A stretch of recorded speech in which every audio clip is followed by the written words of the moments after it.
Hey everybody, thank you so much for clicking on today's video. Today we are diving into 3 shocking habits that drastically affect your health. I mean, they actually might not be that shocking, but I don't know, I feel like they're not talked about as much from a simplicity standpoint. Meaning, I'm not trying to give you 1,000 other things to think about of implementing into your routine. I'm not gonna be talking about cold plunging or the next new supplement that you need. No.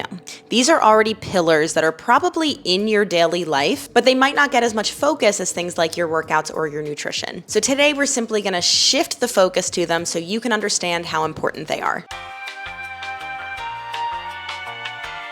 Good morning. Let's chat and get ready for the day. So the first habit that shockingly can really affect your health is actually your dental hygiene. If you've been around for a while, you know that in my yearly goal setting videos, I have had a goal of just being more consistent with flossing. And even though I've been much better at incorporating that goal into my daily habits, I have kind of omitted a big part of the puzzle. And the big part of that puzzle was that I had not been to the dentist since 2019.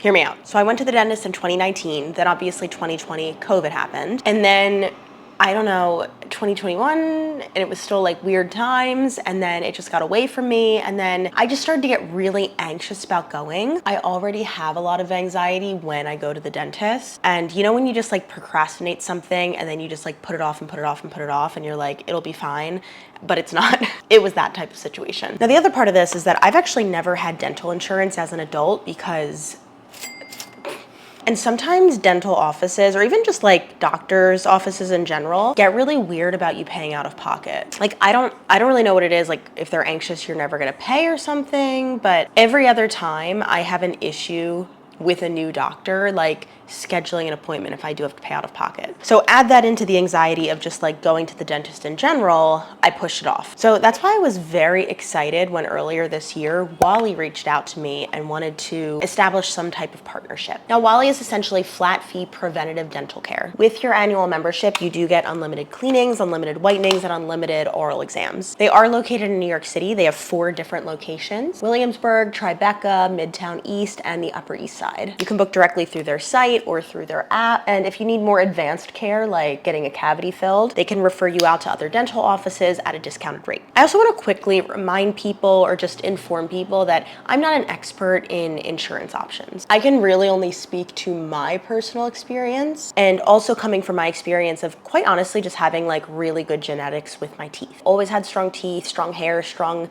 nails. So personally, for my income, for my needs, and then what it would cost me to actually have dental insurance in New York City, this is the option that makes the most sense to me. I have talked to so many people about this, even just with primary care doctors and insurance in New York City. This is an option that makes sense for a lot of people. Because even though I'm not an expert in American insurance options, we can probably all agree it's a mess. Now, I've already taken advantage of Wally's services. I've already gotten my first cleaning, but I did want to test it out before making any recommendations. And I have to tell you guys, this truly was one of the best dental experiences that I've had in my life. Everyone was super kind, super welcoming, explained every step along the way. There was like no judgment. Now, because it had been so long, they did have me make a 30-day follow-up appointment. So I went about a month ago, or a month out from that first appointment, just because they needed a little more time to clean my teeth.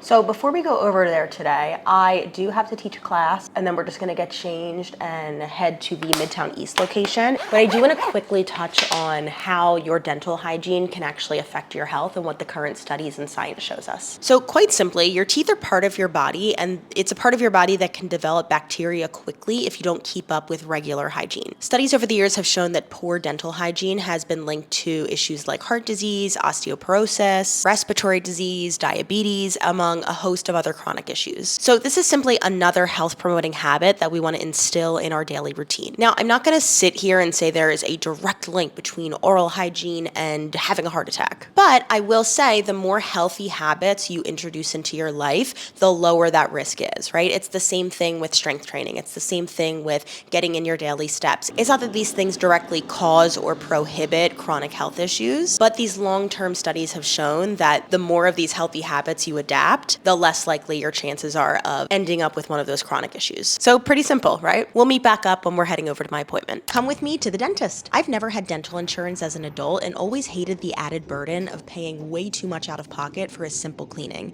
That's why I'm so thrilled to partner with Wally. Wally is a flat-fee preventative dental care service that gets you unlimited cleanings, exams, and whitenings. They have 4 locations in New York City, and booking is super simple to do on their site or on the app. If you want to learn more, use the link in my bio, and if you join, you can get an annual membership for only $175. Hello, you're on a brand new camera right now. It is the end of the workday, but we're going to sit down really quickly and chat about another health habit that might not always be on the forefront of your brain, and that is alcohol consumption. I've actually discussed my own habits around alcohol numerous times on this channel, but what I actually haven't discussed are the new guidelines that were recently put out by the World Health Organization. So the most recent studies we have around alcohol have actually shown that there is no safe level of alcohol consumption. What does that mean? Essentially, any amount of alcohol, even a drop, increases your risk of health issues, specifically cancer. Now, people often compare this to something like eating an Oreo, but here's the difference. The most recent studies we have on hyper-processed foods, like say an Oreo, actually show that you can consume that in small amounts safely with no health complications. The same cannot be said for alcohol. That's the difference. So with something like Oreos, the poison is in the dose. With something like alcohol, unfortunately, it's just poison. I mean, literally, it's just ethanol. Now, here's the thing. I'm not going to sit here and tell you that you have to stop drinking.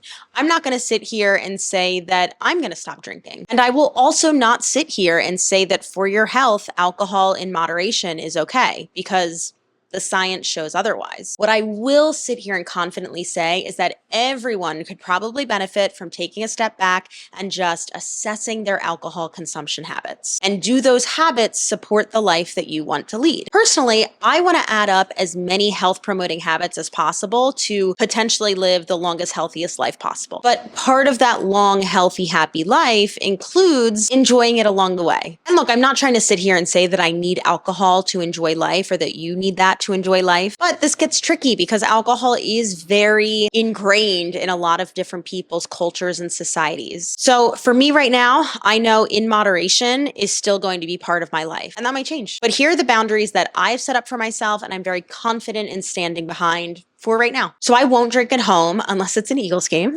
or if we're having people over, which is pretty rare. If I do go out with either Kevin or a friend, I'm going to make an alcohol choice based off of something that's really exciting to me. So usually something like a cocktail, or I don't know, maybe it's like a local beer that I want to try if I'm traveling. And then the only other boundary or exception is going to be like weddings, family events, things like that. But my days of being young and getting shit-faced are just over.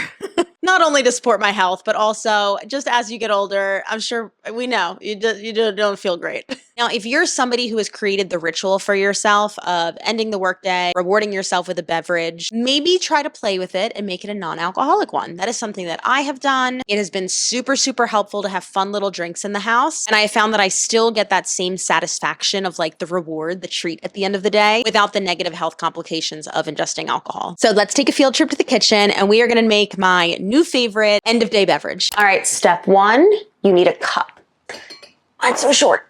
Cup acquired. Step 2, you need to fill said cup with a ton of ice. Oh, hold on. We need to make more ice. All right. You want to pack this baby up. Lots of ice. Oh yeah. Next step, we're going to grab one of these Aldi brand Diet Cokes. Give her a little crack. And then we're going to pour her in. This is really hard to do one-handed. Oh no. All right, well that situates itself. We're gonna grab, oh no, my favorite straw is in the sink. Okay, we're gonna use my second favorite straw. Not ideal for this glass, but we're gonna make it work. One more little top off. All right, cheers. Now, some of us are probably running to the comments to let me know, Justina, artificial sweeteners, they're not good for you. Back up. Remember, studies we have in moderation. They are fine. If I have one of these, I don't know, 4 nights a week, I'm probably going to be okay. If I had 12 of these a day, different story. But let's just roll it back again. What have we been talking about? We have to weigh that risk versus reward, because I'm telling you right now, you could make every perfect decision in the book and you could still, I don't know, get hit by a car tomorrow. Honestly, guys, the older that I get and the more family members I lose, not to get too morbid here, but it just has really made me in the past 6 months zoom out, look at the bigger picture, and really start making decisions, not just based on health, but making decisions based on how I want to live and enjoy my life. So if that includes an off-brand Diet Coke a few nights a week, that's what I'm going to choose. If that includes a little bit of alcohol during the month, that's what I'm going to choose. I think it's important that we remember that it is not my place as a coach or your place as a consumer to police other people's nutritional choices, movement choices, health choices in general. The more helpful thing, if you are an expert in one of those fields, is to simply educate and meet people where they're at. Shaming people, policing people, it's not helpful, because at the end of the day, it is your body, it is your choice. You can do whatever you want with it. I was gonna make a political statement in there, but I decided not to. But you can guess where I was going with it. Okay, bye, let's go to the next one. Good morning! We're going to talk about stress. We all have it, we all hate it, but we all have to deal with it. And unfortunately, chronically high stress levels have been linked to chronic health issues. Hypertension, heart disease, diabetes, arthritis. Stress can absolutely take its toll over time. Now, there's a few things to note here. Stress is a very normal part of our life, whether it's physical stress or psychological stress. And physical stress in appropriate doses is actually vital to our health, aka exercise. But like anything, too much of something can be a bad thing. Now, we're going to focus a little bit more on psychological stress in this chunk. And like I said, it's just part of life. Work, kids, finances, whatever it might be, you're going to have to deal with stress at some point. And instead of, I don't know, blaming cortisol as the end-all be-all of your health, we're going to talk about today some actionable tips on how to manage the stress that you are inevitably going to come across in your life. So throughout the day today, I'm going to show you 3 different tools that I have in my toolbox to help manage my stress. None of these have anything to do with some silly little drink that magically decreases your cortisol. That's stupid. Don't buy that. If you have a cortisol issue, go see your doctor. So anyway, the first thing we're going to do is just some foam rolling. Foam rolling, I feel like, and I've probably said this at some point, like when I first started personal training, but foam rolling gets kind of like a bad rap because it gets misconstrued as this way to like break up adhesions and get rid of knots and lengthen muscles. And all of that is like kind of bullshit. But that doesn't mean that foam rolling doesn't have a time and a place. For me, I kind of look at your overall stress as like a bucket, right? And typically throughout your day, as you go through things in life, your stress bucket fills up and up and up and up. So you want to implement tools that help just like decrease the stress bucket. For me, foam rolling feels good. It's almost meditative. So I like to take a little bit of time, whether it's in the morning when I do my mobility work or just throughout the day, to foam roll, loosen things up a little bit, and just take some of my stress bucket down. Now, what's actually happening primarily with foam rolling, it's actually more of a nervous system response than anything else. We're not breaking up adhesions. We're not lengthening muscles. But again, that doesn't mean that it's bad or useless. If it's something that works for you, I think it's a great thing. So we're going to do some foam rolling. Let's go. Like sipping an overcame. We're far from where we started when things were getting harder. I'm trying to feel your pain. I know I'm pretty stubborn, but you're also pretty stubborn.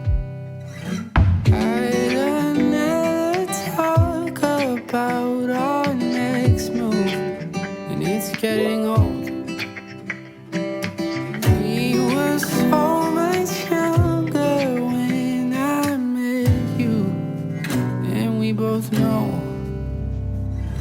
Let's talk about the fact that I fully forgot that I was filming this video yesterday. So here we are. We're going to finish it out here. You may have noticed this little piano sits in the corner of my room. I do play. I tried really hard to set a goal for this year, and I was really good about it for the first like 3 months of the year. If I have like 15 minutes between clients, just scoop my little booty over here and play through a few things. I grew up playing. I'm not that great. Sight reading has just always been really hard for me. It's never come naturally. So I don't always find learning new pieces really relaxing, but I do have like a bulk of songs that I am pretty darn good at playing, and I like to go back to those because that's really relaxing to me. It kind of acts as like smooth brain time. It's also very rewarding when you're like good at something. So we're gonna go through and I'm just gonna poke around with a few of the songs that I feel really confident in. I'm not gonna lie, I think it's been 2 months since I've touched this damn thing. And we're gonna see how much of this I can keep in without A, being embarrassed, and B, getting a copyright strike. It's not easy to know I'm not anything that I used to be, although I see the parties and the diamonds. Sometimes when I close my eyes, 6 months of torture you sold like some forbidden paradise. But things get real for me down here. Promise to take me to before you went away, if only for a day. I don't know you, but I want you. I'm more for that, but I'm not sure now what I was made for. All right, I'm very out of practice. That really showed me that I need to practice more. Anyway, the last way that I like to de-stress is actually by watching kind of nonsense television, especially when Zoe's on the couch waiting for me. Quite honestly, one of the best ways that I can just kind of de-stress is like smooth brain time. I feel like I use my brain a lot during the day. I also just feel like the world is imploding.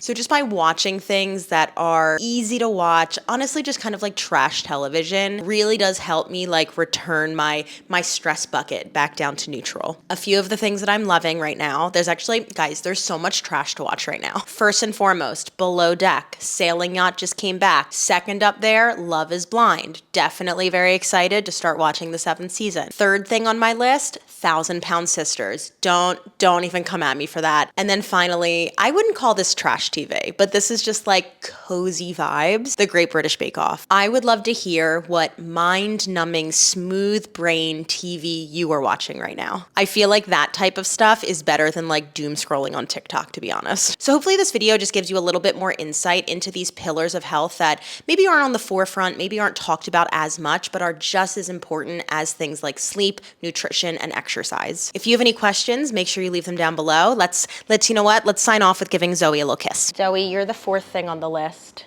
that gives me love and reduces my stress bucket. Can I kiss you? Do I have consent?